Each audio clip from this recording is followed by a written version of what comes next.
Jadi Nabi itu pertama yang dilakukan apa? Memaklumatkan kalau Allah itu Tuhan. Jadi ciri utama orang soleh itu kalau kebenaran tidak mendominasi bumi ini. Jadi ciri utama orang soleh itu seperti itu. Makanya kenapa saya milih manhaj. Tentu Habib Soleh tidak harus niru saya, karena antar orang alim tidak boleh saling mengikuti. Tapi juga seterusnya nggak boleh saling ganggu. Saya itu ngaji di mana-mana itu guyon. Karena bapak saya suka guyon, Mbah Mun suka guyon. Alasannya bapak dulu sederhana.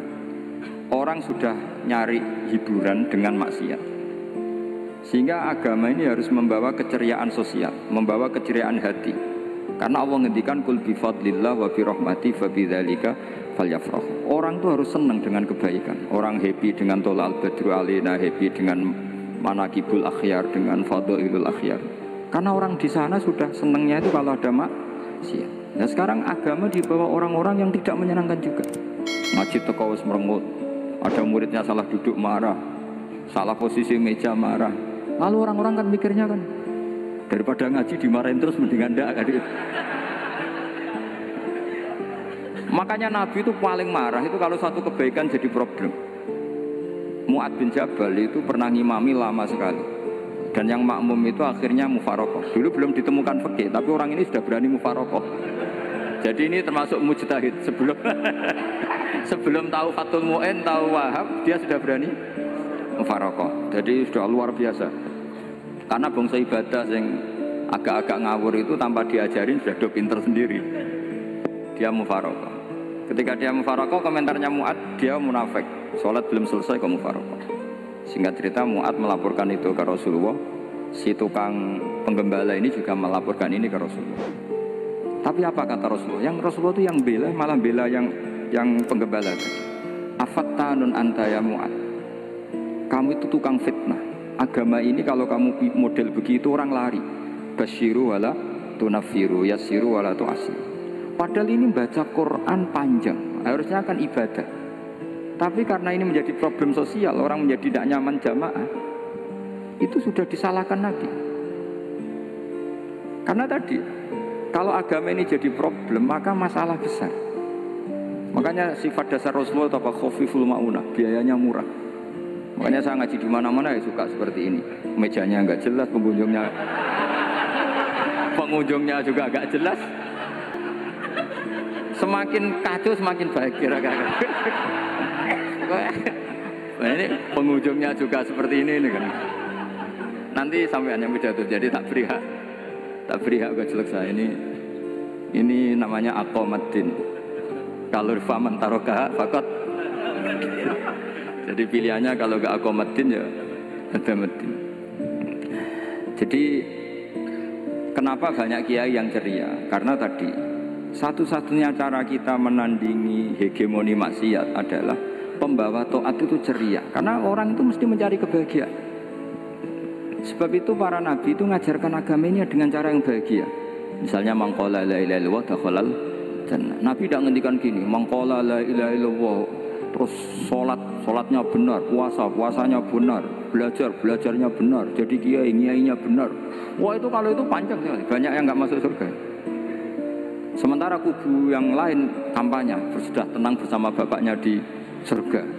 Lah kita kampanyenya, pon sholat ra mesti ditompo, puasa ra mesti ditompo.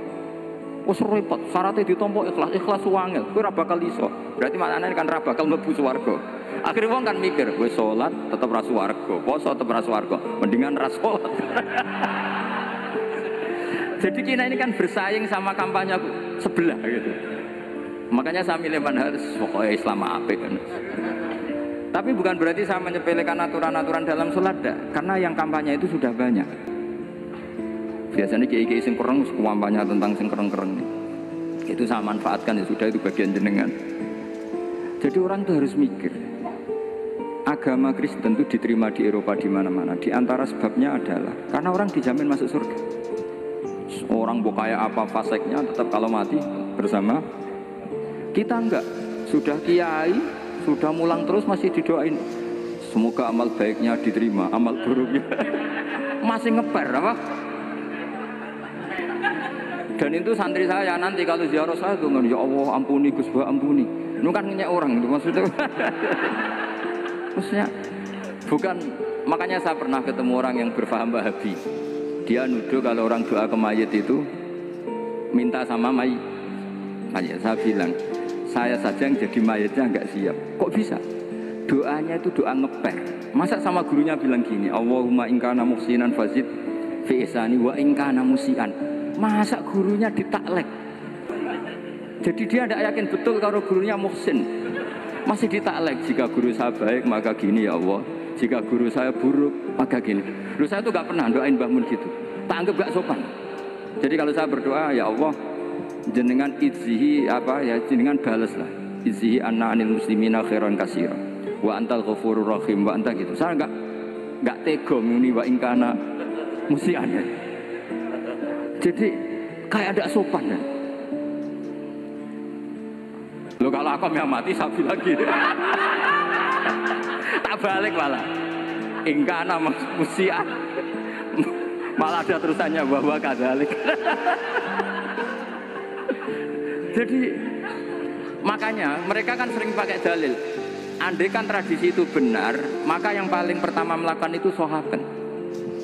Selalu mereka berargumentasi, kalau itu tradisi yang benar, maka pertama yang melakukan itu sahabat. Ya gak mungkin sahabat masa bilang ke Nabi ingkana. Bisa kafir berat kan? Masa kesolehannya, loh andai kan Abdul Qadir wafat di mana ini ngomongin? Beduk. Saya tidak akan berdoa seperti itu. Oh bisa marah Abdul Qadir ini. Masa kesalahan beliau di ingkana musinan sama ingkana musian. Jadi orang tuh harus mikir. Jadi saya dengan bukan berarti Gus Bak kita menciptakan doa baru. Ini bukan urusan menciptakan. Orang yang punya sopan spontan seperti itu. Ini bukan urusan modifikasi doa, enggak. Makanya kenapa para nabi itu tidak disolati dengan cara seperti itu, langsung assalamualaikum ya Rasulullah, assalamualaikum ya Abu Bakrin, assalamualaikum ya Umar. Enggak mungkin kita mengatakan ya Abu Bakrin, ya Allah ingkana.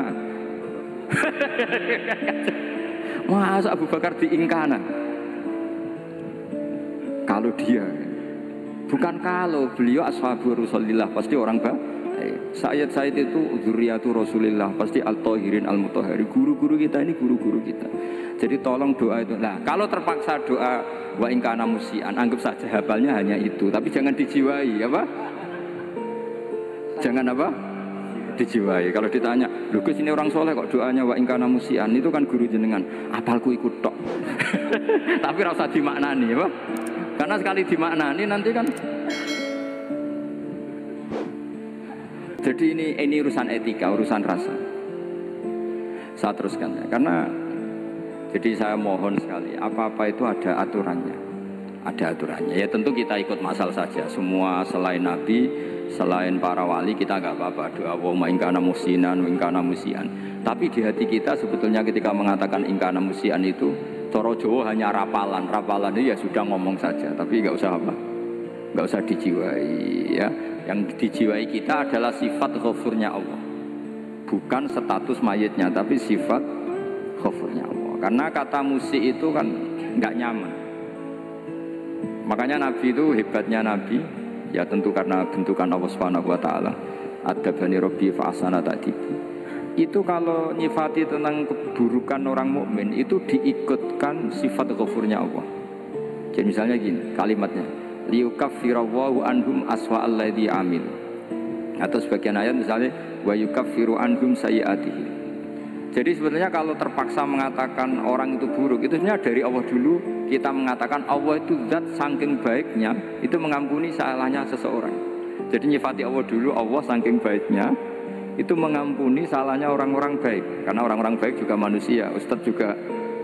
Tapi lebih ke nyifati ke Allahnya. Kalau kita kan enggak, lebih tertarik nyifati mayitnya. Sehingga kita di hati itu mayit dikira tak jalan sepuro tuntas kayak gitu. Jadi kalau di Quran enggak seperti itu. Jadi kita lebih mensifati Allah itu Ghafur, Afuwun Karim. Makanya seperti doa-doa kita kalau Ramadan begini, Allahumma innaka afuwun karim tuhibbul afwa, baru bakas fa'fu. Jadi ada aturannya. Meskipun ilmu ini agak jelimet, tapi bagi ahlinya ini ma'ruf. Kalau sampean nggak paham berarti nggak ahlinya. Jadi ilmu ini agak jelimet, tapi ma'ruf. Nah, sehingga Rasulullah kalau kita meyakini syafaat Rasulullah SAW, itu cara berpikir harus kita balik. Misalnya begini. Wong Islam nakale ngono, penggaweane maksiat kok disyafaati Kanjeng Nabi kurang penggawean. Caranya berpikir jangan gitu. Kalau gitu kowe mari mangkel, wong nakale ngono kok untuk syafaati Kanjeng. Tapi cara berpikir gini, syafaatu Rasulillah itu wasi'ah, luas sekali. Syafaatu Rasulillah ghairu munhasirah, tidak terbatas. Syafaatu Rasulillah itu lebih sakti ketimbang dosanya umatnya. Semua ulama dulu kalau nyifati Allah juga gitu. Allahumma misalnya maghfiratuka ausa'u min dzunubina.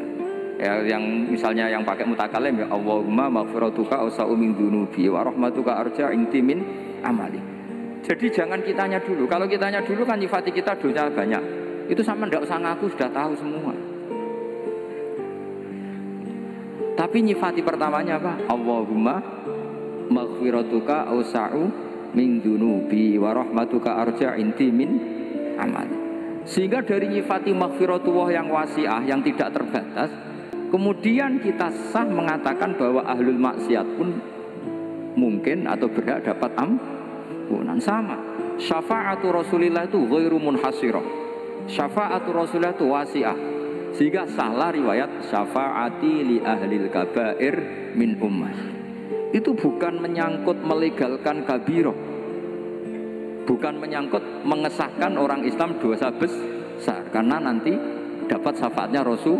Cara berpikir jangan gitu. Nanti kamu mentasjek memberanikan orang melakukan maksiat berdasar iktimat syafaati Rasul. Itu jangan gitu, cara berpikir dibalik apa? Syafaatu Rasulullah ausa'u wa ausa'. Sangat luas. Sehingga saking luasnya sampai yang tukang maksiat saja kebagian. Sama, rahmatnya Allah Ta'ala itu wasi'ah. Rizkinya Allah ya wasi, sampai wong nganggur ya iso mangan ngono. Nah begitu juga rahmati Allah Ta'ala itu wasi'ah, sampai wong sing sumpek utange akeh ya iso guyu ngono.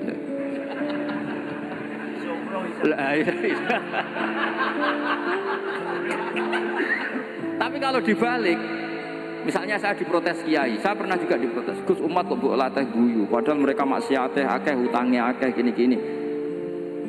Karena kamu menyifati orangnya. Kalau menyifati orang ini sampean guyu haram. Utang jatuh tempo, sampean gak mikir dosa ndak? Dosa. Jadi kiai muridnya goblok kok kiai ini kurang tahajud itu ya dosa. Jadi kiai kok muridnya goblok tenang wae. Sementing untuk sowanan itu amatir ya gitu. Mestinya cara berpikir dibalik. Rahmatullah wasi'ah, rizquhu ya wasi', fadluhu wasi'. Sampai wong sumpek wae iso guyu. Sehingga kita ini sudah objek. Loh, kita ini tidak subjek. Di alam raya ini kita tidak subjek, tapi apa? Objek. Makanya saya berkali-kali mengatakan, mbok kayak apa sumpeknya kita, tetap wong iso guyu. Karena apa? Allah mensifati dirinya wa annahu wa adhaka wa abka. Allah itu adhaka, zat yang memberi orang iso guyu. Wa abka lan zat sing maringi wong iso nangis. Karena sifatnya Allah Ta'ala pasti nafidah, sifatnya Allah Ta'ala pasti terjadi. Dan kita objek. Makanya wong sumpek utange akeh, bojo ora percaya, tangga ora percaya, oh nak guyu banter-banter. Karena Allah ku adhakadat sing maringi guyu. Wa abka.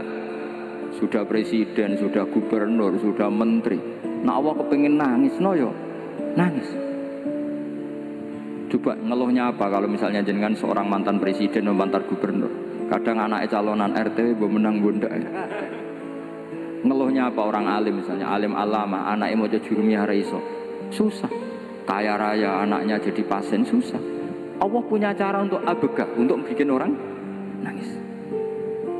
Nah karena kita ini objek, pasti sesupuk apapun orang yang bisa tertawa ya bisa nangis.